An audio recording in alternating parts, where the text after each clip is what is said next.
Update India TV, हर खबर सच्चाई।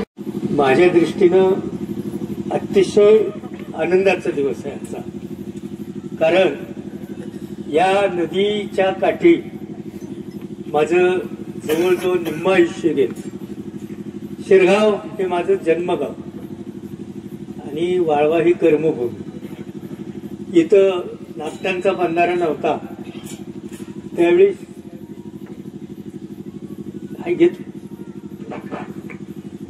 त्यावेळेस या नदीच्या पात्रात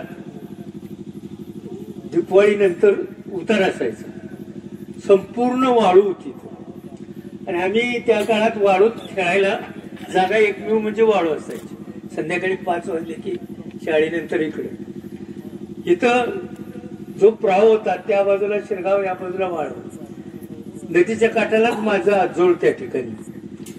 आणि त्यामुळं एक वेगळा दृष्टिकोन माझ्या मनामध्ये लहानपणापासून। मी जवळजवळ 6वी 7वी पर्यंत शिरगावच्या शाळेत असायचा, वाळव्याच्या शाळेत असायचा। माझे आजोबा, मामा सर्व लहानपणचे मित्र सगळे शिरगावचे। परंतु पावसाळा आला की महापूर यायचा आणि महापुरामध्ये शिरगाव गाव हे अडकून बसत होते। त्यावेळेस या नागराळीपासून एक तिथून मोठा प्रवाह व्हायचा आणि नागटाण्याकडून अशी नदी वळून यायची आणि शिरगाव बेटामध्ये असले का तिथं शिरगाव राहायचं। शिरगावला त्याचा विस्तार अतिशय थोडा, शेती थोडी, आणि त्यामध्ये या लोकांना सतत पावसाळ्यामध्ये त्रास होत होता। नावेने जायचे त्यावेळेस मोठी एक नाव होती, छोटी होती, पण नावेने नाव लक्ष्मीपर्यंत जायचे, पुन्हा खाली यायची आणि त्यावेळेस ते नाव लागायचे। वाळवायचे लोक महापुरात पोहोच जायचे, त्यात माझे वडील लालासाहेब गुरुजी असायचे। मोठा महापूर आल्यानंतर ही पोहायला मंडळी हळवली जायची आणि लक्ष्मीपासून निघायची, नागटाच्या तिथं समोर शिरगावला तिथं मळीत निघायची व शिरगावनं त्यांचं स्वागत करायचं। अशा कितीतरी गोष्टी या ठिकाणी मी लहानपणापासून बघितलेल्या होत्या। 1-2 गोष्टी मला लहानपणी सारख्या वाटायच्या की हाळावर या ठिकाणी घाट झाला पाहिजे, कारण त्यावेळेला आजच्या पिढीला माहित नाही, नदीचंच पाणी घरी न्यायला लागायचं। आमच्या सर्व भगिनी इथं काठाला धुणत व्हायचं।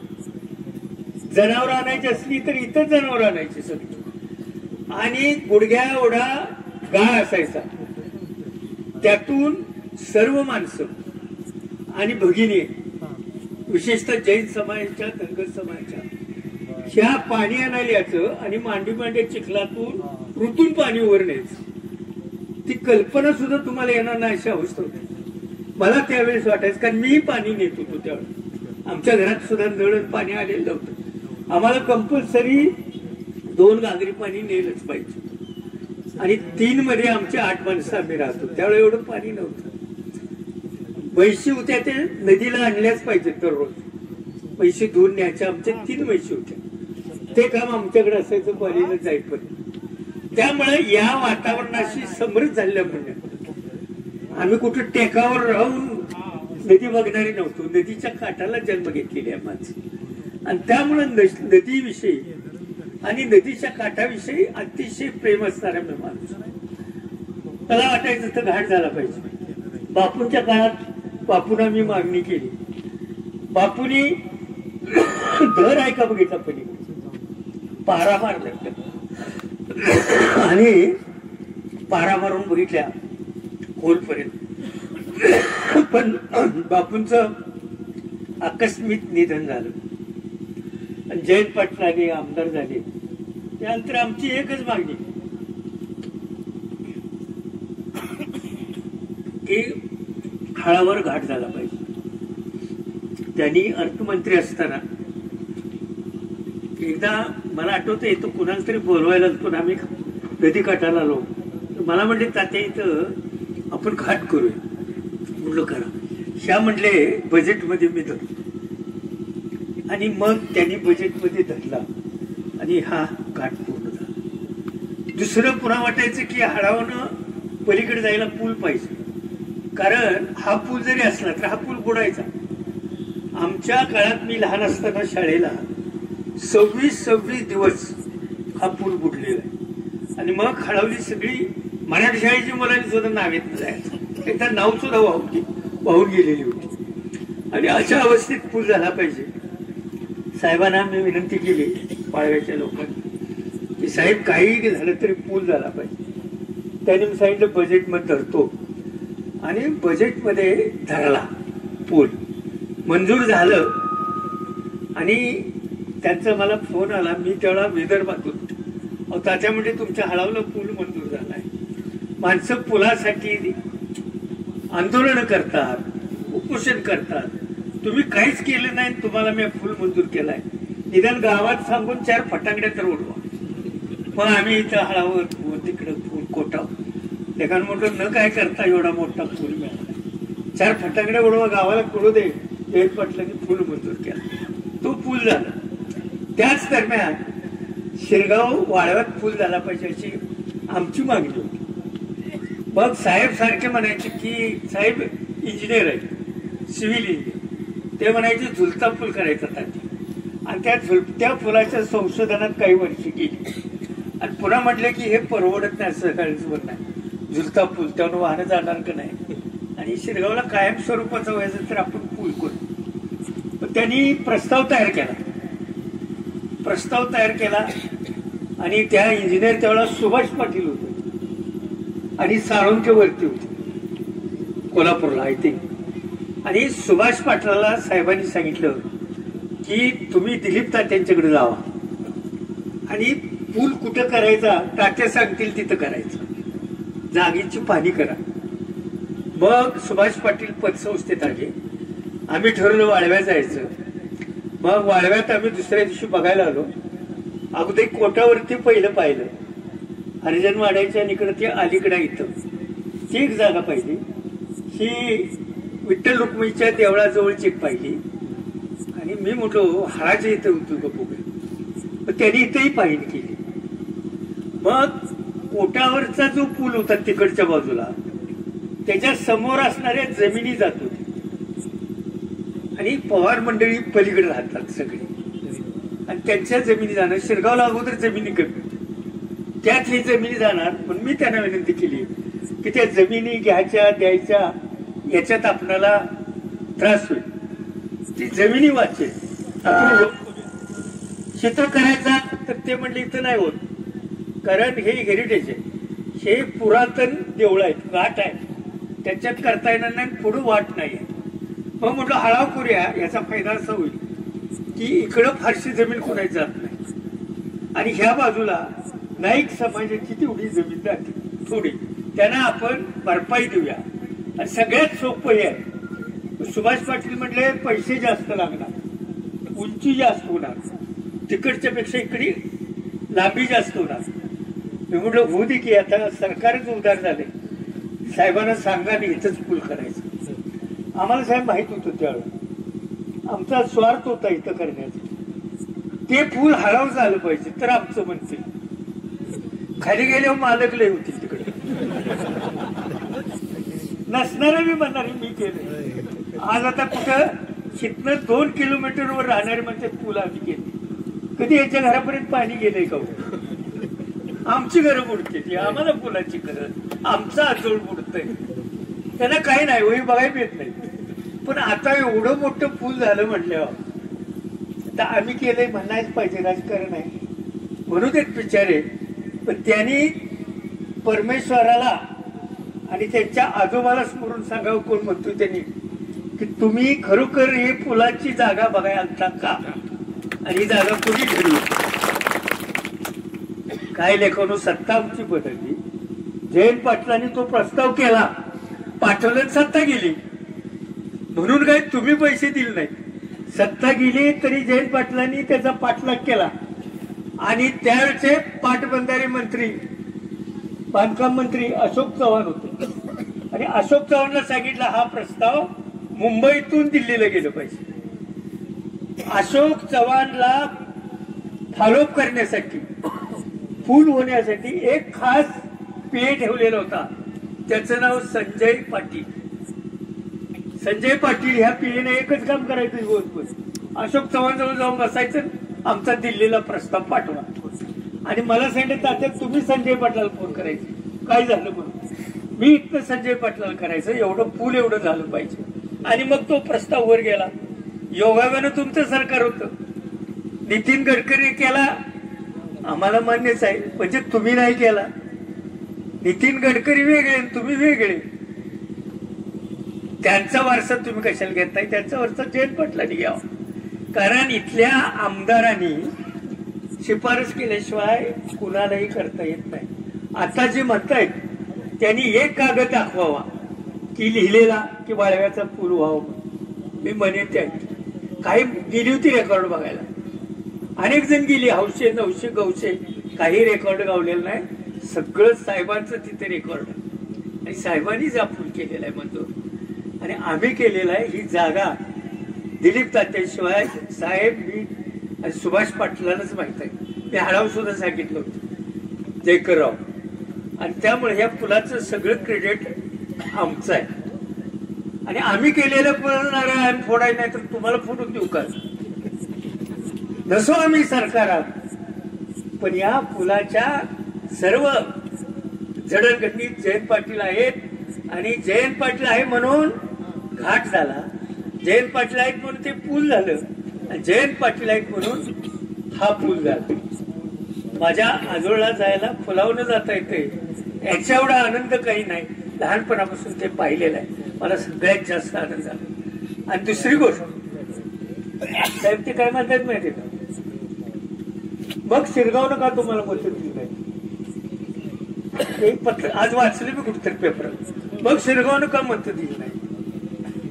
आता ती शिरगावला मी म्हणणारच आहे, पण त्या अगोदर म्हणतो मग तुम्हाला वाळव्यानं का मत दिली नाही विधानसभेला. वाळव्याचं मी माहिती पुलाला, वाळव्यानं वाळवे गावात आमदारकीच्या निवडणुकीत जयंत पाटलाला लीड का दिलं, तुम्हाला का मत दिलं नाही तर तुम्ही या पुलावर नव्हता. शिरगावनं का दिलंय ते शिरगावकरांनी माहिती. एखादं एवढं 36 कोटीचं पूल जयंत पाटलाला दिलं आणि तुम्ही मत आम्हाला कमी. सगळ्या जिल्हा परिषद मतदारसंघ प्लस. आणि ज्या शिरगावला हे पूल दिलं त्या शिरगावनं मत का दिलं नाही हे तुम्ही पुढे बसणारी टाळ्या वाजवणारी लक्षात घ्या. मी तर म्हणतो तो साहेब हे फुलच पाडायचं, शिरगाववाल्यानी जाऊन द्यायचं ते जाहीर सांगितलं होतं. आणि त्या ठिकाणी फोन केला का होऊ दे काही केस सोय. अरे जे तुमच्यासाठी सोय केली, तुमच्या आई बहिणी जिथे त्रास वाहत होत्या त्या महामानव जयंत पाटलानं मताला उभा राहिल्यावर साधं मत देणं याचा अर्थ पाठिंबा देणं होतं. बजरंग आंबे उग फुकटची भाषणं नाहीत करायची. तुम्हाला कधी मी तर कधीच माफ करणार नाही. जाऊ दे काही शिरगावचं पाहुणे पाहिजे नातं तुटलं तरी चालतं. किती कृतज्ञपणा म्हणायचं. हा काय केलं तर जयंत पाटलांनी तुमचं का पडली नाही. आणि वाळव्याने कशी डिबरी मारली मताची, मारली की नाही, सगळी गाव प्लस. म्हणून जास्त माज आम्ही असं करू तसं सपलाय तो काळ आता सगळा. आणि त्यामुळं या पुलाचा नैतिक अधिकार आमचा आहे नारळ फोडायचा. म्हणून आज जयंत पाटील स्वतः आले, आम्ही नारळ फोडलाय. मला माहित आहे उद्या कोणतरी सुंडू फुंडू एखादा मंत्री येईल तर ते जास्ती पाडतील. म्हणून काय माणसं तुम्ही केले म्हणत नाही कोण. हे पूल जयंत पाटलांनीच केले आणि सगळ्या गावाला माहिती आहे. आणि म्हणून आम्ही आज या ठिकाणी चांगल्या प्रमाणात सुंदर असं या ठिकाणी पुलावरच उद्घाटन आणि समारंभ घेतलेला आहे. मी पुन्हा एकदा वाळव्याच्या सर्व ग्रामस्थांना धन्यवाद देतो आणि जयंत पाटील साहेबांचंही या ठिकाणी ऋण व्यक्त करतो. कारण आमच्या भावनेचंही पूल होतं आणि त्याचं तुम्ही या ठिकाणी उद्घाटन केलं, याबद्दल पुन्हा तुमचे आभार मानून मी थांबतो. जय जय महाराज. अध्यक्ष माननीय विजय बापू, राजेंद्र पाटील भाऊ, नेताजी पाटील बाबा,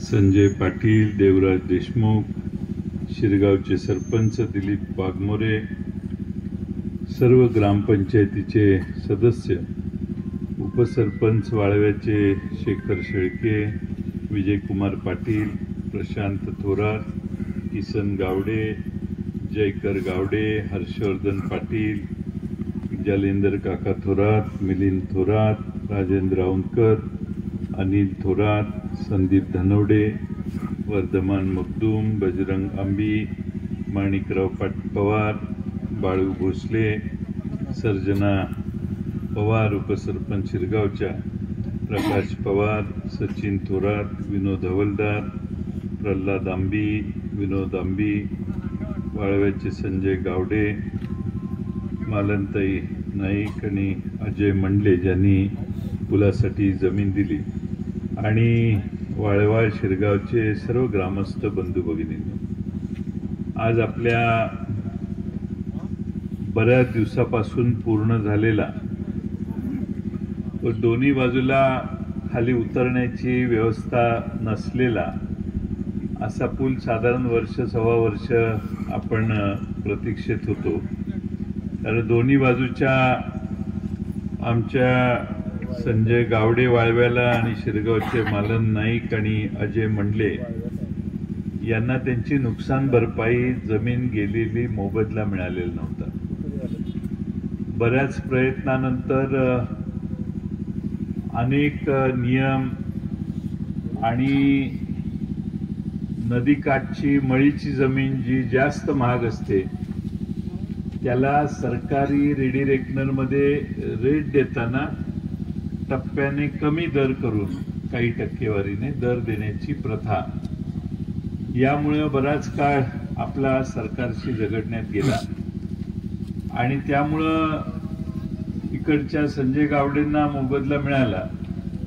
मंडले आणि नाईक पलीकडे आहेत, त्यांना मात्र अजूनही मिळालेला नाही.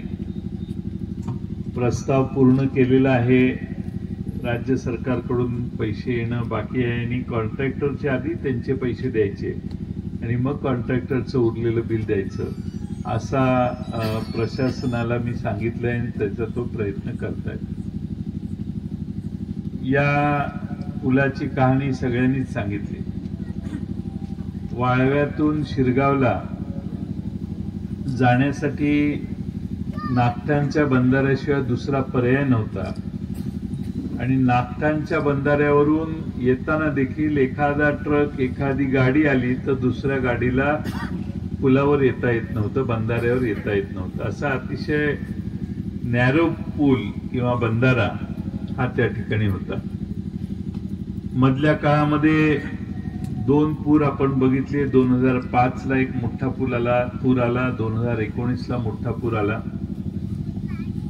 मला वाटतं 1900 पुराच्या वेळी मी होडीनं गेलो, काही होडी आत गेली तर अर्धा 1 किलोमीटर पुढे जाऊन होडी पलीकडे टेकायची. तसं कसं बसं देवळात पोचलो आम्ही शिरगावच्या. त्यावेळी शिरगावचे सगळी जनावरं त्या देवळात आणून बांधलेली होती आणि सगळे जनावरं गुडघ्यापेक्षा उंच पाण्यात उभी होती, भयभीत झालेली होती, अस्वस्थ होती आणि त्या जनावरांचा एकंदर परिस्थिती बघितल्यावर मला आणि आम्हा सगळ्यांना धक्का बसला की शिरगावच्या प्रत्येक शेतकऱ्यानं सगळ्यात उंच ठिकाणी जनावरं आणून बांधली तरी ही अवस्था कशी झाली, अशी आमची सगळ्यांची मानसिकता झाली. कसं बसं आम्ही परत तिकडनं इकडे आलो. त्यानंतर सुदैवानं आपलं सरकार आलं आणि सरकार आल्यानंतर वर्षभरात अशोक चव्हाण साहेब बांधकाम मंत्री होते, त्यांना विनंती केली आणि राज्य सरकारकडून केंद्र सरकारकडे जाणारा प्रस्ताव याच्यात अशोकराव चव्हाणांनी पहिल्या लाईनीत पहिल्या ओळीत मला वाटतं आपल्या प्रस्तावाचं नाव घातलं. ते म्हटले, जयंतराव मी असं घालतो की यादीच तिथनं सुरू होते, त्यामुळं सेंट्रल रोड फंडामध्ये प्रायोरिटी 1 नंबर असेल तर ती काही कोणी बदलणार नाही. तशी प्रायोरिटी वर गेली आणि वरून यादी मंजूर होताना शिरगावच्या प्रकल्पाचा पुलाचा हा प्रस्ताव मंजूर झाला आणि मंजूर झालेल्या प्रस्तावानंतर आपल्याला आज या ठिकाणी पुलावर उभा राहून आपल्याला पुलाचं उद्घाटन करण्याची संधी मिळते. हा पूल होण्याच्या आधी बजरंग आंबेनं सांगितलं तसं हे अंतर मोठं आहे म्हणून मग म्हटलं किमान झुलता पूल तरी करूया म्हणून इंजिनियरना बोलवून झुलता पूल करूया म्हणून सांगितलं. त्यांनी डिझाईनच्या कडे हा प्रस्ताव पाठवला. डिझाईन करणाऱ्याला एवढ्या मोठ्या स्पॅनचा पूल करणं झुलता पूल हे जरा अवघड वाटलं आणि केला तर महाग होईल असा साधारण त्याचा प्रश्न आला. पण शेवटी जेव्हा सेंट्रल रोड फंडात प्रस्ताव आला झुलत्या पुलाला मर्यादा असते म्हटलं मग बांधायचा तर मोठा आणि रुंद पूल बांधू आणि म्हणून एवढा रुंद पूल हा अतिशय प्रशस्त पूल सगळ्यात कृष्णा नदीवर कदाचित सगळ्यात उंच पूल आणि सगळ्यात जास्त जिथं कृष्णा नदीची रुंदी आहे तिथं बांधलेला हा एकमेव कृष्णा नदीवरचा पूल असेल असं मला वाटतं. काहीतरी 35-36 कोटी रुपयापर्यंत आतापर्यंत खर्च केला असेल पण फार मोठं काम या काळात झालं. शिरगावच्या नागरिकांची मोठी व्यवस्था झाली. शिरगावच्या नागरिकांना जग जवळ आल्यासारखं वाटलेलं असेल असा माझा विश्वास आहे आणि जग जवळ आल्यावर बाकीच्या परिणामांना परिणाम दिसतोच तसा परिणामही दिसला. पण चटकन शिरगावात बसलं की इस्लामपुरात शिरगावात बसलं की कोल्हापुरात पोचायला वळण घेऊन जाण्याच्या ऐवजी आज आपण इथून जायला सुरुवात केली. मला खात्री आहे की शिरगावचे सगळे नागरिक नवी पिढी कायम लक्षात ठेवेल या पुलामुळे आपली व्यवस्था काय झाली. शेवटी वाईट दिवस गेले की पुढच्या पिढीला पुढचे दिवस दिसतात. जुन्या पिढीला मात्र मगाशी तात्याने सांगितलं जे अनुभव त्यांनी सांगितले या कृष्णा नदीच्या काठावरचे पुराच्या वेळी आलेली संकट सांगितली त्या सगळ्या संकटाला तोंड देणारी जनता कधीच विसरणार नाही या पुलामुळे आपल्याला काय फायदे झाले. आज संजय पाटील यांनी भाषणात सांगितलं की कृष्णा नदीवर किती पूल झाले आणि वारणा नदीवर पूल किती झाले. मध्ये मला परत शेवटी संधी मिळाली आपलं सरकार जाण्याच्या थोडे महिने आधी तर मी कोरेगावचा वारणा नदीवरचा पूल घातला आणि कोरेगावहून पलीकडं बादोलेकडे जाणारा पूल पूर्ण झाला. पलीकडे कोल्हापूर जिल्ह्यात बादोल्याकडे जाणारा बादोल्याच्या तिकडे जाणारा रस्ता त्याच्यावर जरा अतिक्रमण आहे पण ते अतिक्रमण निघालं की कोरेगाव भडकिंबे त्या भागातली लोक लवकर हायवेला पण किनीकडे जाणारा रस्ता एक आता मुख्यमंत्री फंडातून मुख्यमंत्री निधीमधून करायचं चाललंय होईल म्हणजे त्यामुळं लवकर पलीकडे जाण्याची तिथेही व्यवस्था फार मोठी झाली.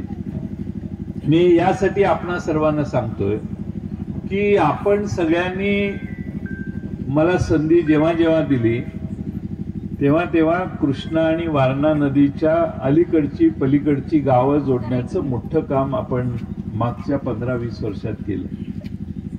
या पुलासारखी अनेक पुलं झाली पण शिरगावला मंदिरात पाणी ज्यावेळी गेलं त्यावेळी इथला पूल माझी इच्छा होती की सर्वात उंच व्हावा कारण आपल्याला माहिती आहे की शिरगावचं पाणी किती वरपर्यंत पोहोचू शकतं.